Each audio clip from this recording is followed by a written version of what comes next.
another upload. Last upload, you saw that I flattened out the Action Comic 63 in the humidity chamber. So this has been in the humidity chamber, I would say, for about 2 nights now. And as you saw, I put the piece of the shelf right here on the spine. The goal of putting the shelf on was to slowly flatten the spine, which I achieved.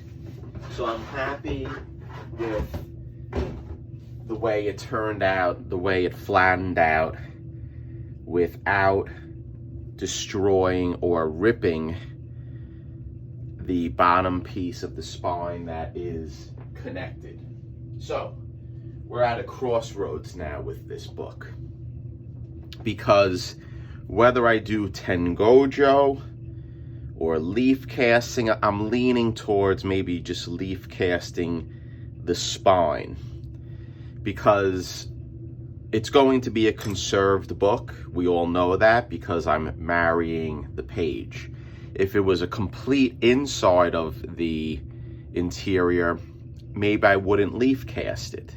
But since it is going to be conserved regardless by adding the one wrap, it is a conserved label. So let's try to make it the best conserved label that it can be. And I hope you saw the upload where I commented and I showed what many members of the community stated, and it seems like they want a full conservation if you're going to do it.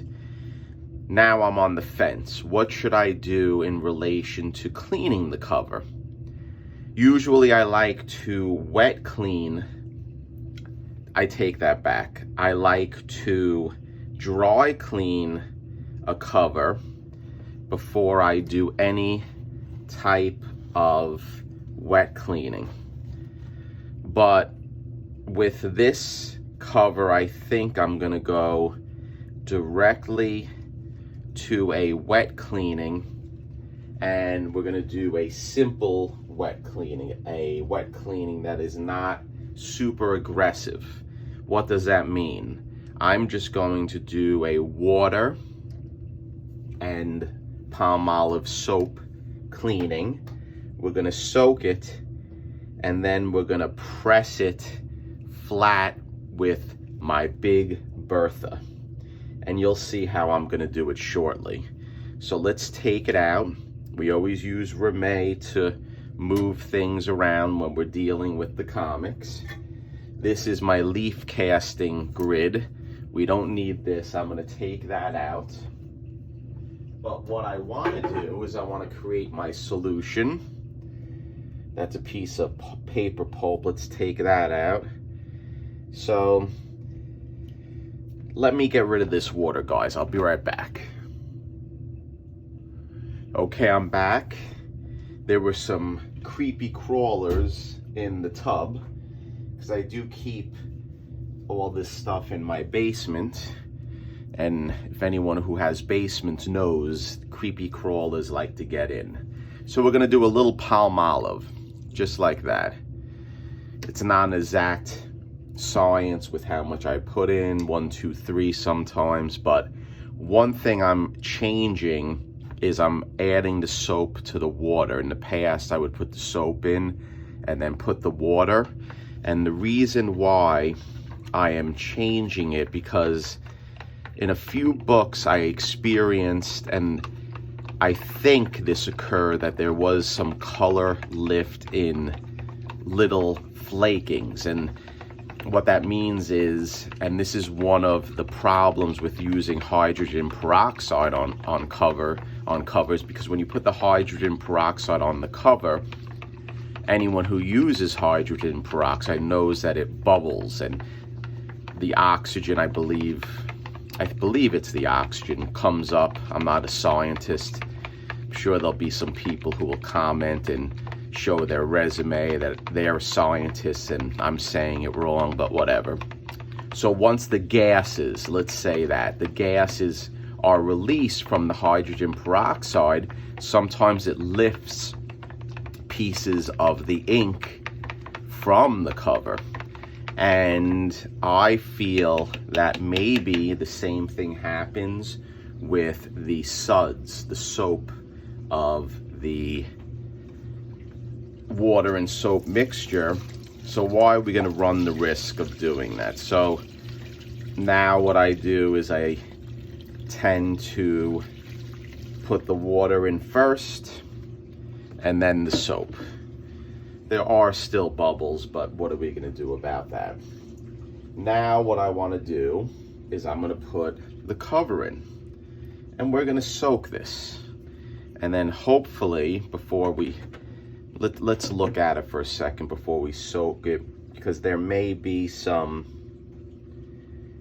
areas that I can dry clean very delicately before we soak it, because you don't want to put the dirty pieces in first. So you know what, I'm going to move the tub, and then I'm going to put the cover on, and I'm going to quickly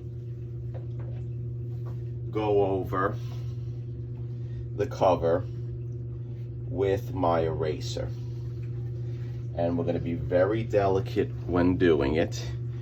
And let's see if I can get this on there. We're going to be very delicate in doing it because, as you know, this is a very delicate cover. So I'll just go over the whites. I'll push it out.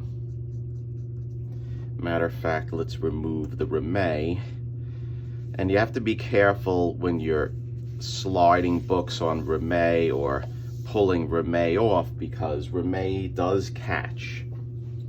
So right now we see this is lifted, which is fine.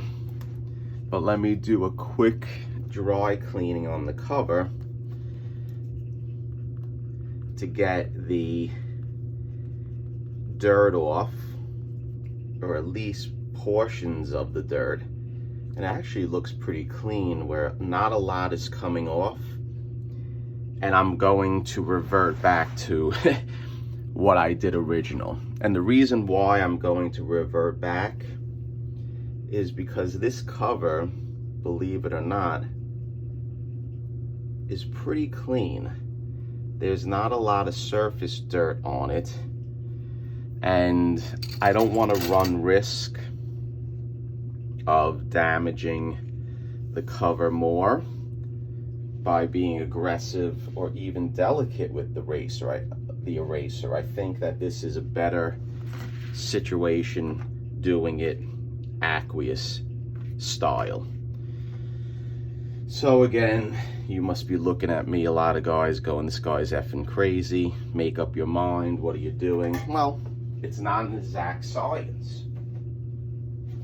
And when I represent clients in lawsuits, in litigation, they ask me, well, what is going to happen? And I tell them, well, I'm going to try to get this for you or try to do this for you, but there's no guarantees. It's not an exact science, I tell them.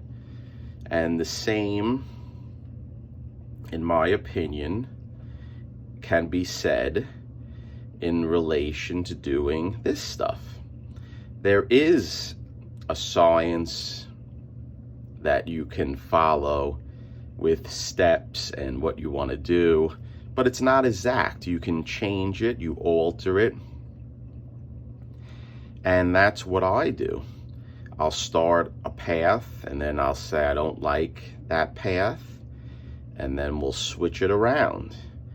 So right now we're going to let this soak between the two pieces of Rimet, and probably I'll give it about an hour in here or so, and then you're going to see this actual cover lighten up just by the water and the soap. And you're also going to see this water turn brown. So I'm going to sign off right now, and we're going to come back and we're going to see how it turned out, and I'll rinse it, and then we're going to flatten it in the Big Bertha press, and I'll show you how I'm going to do that. But let's let the soap do its work. Let's let the water, and then maybe we're going to do some capillary action, where we're going to draw out also some of the actual dirt on the cover. So stay tuned.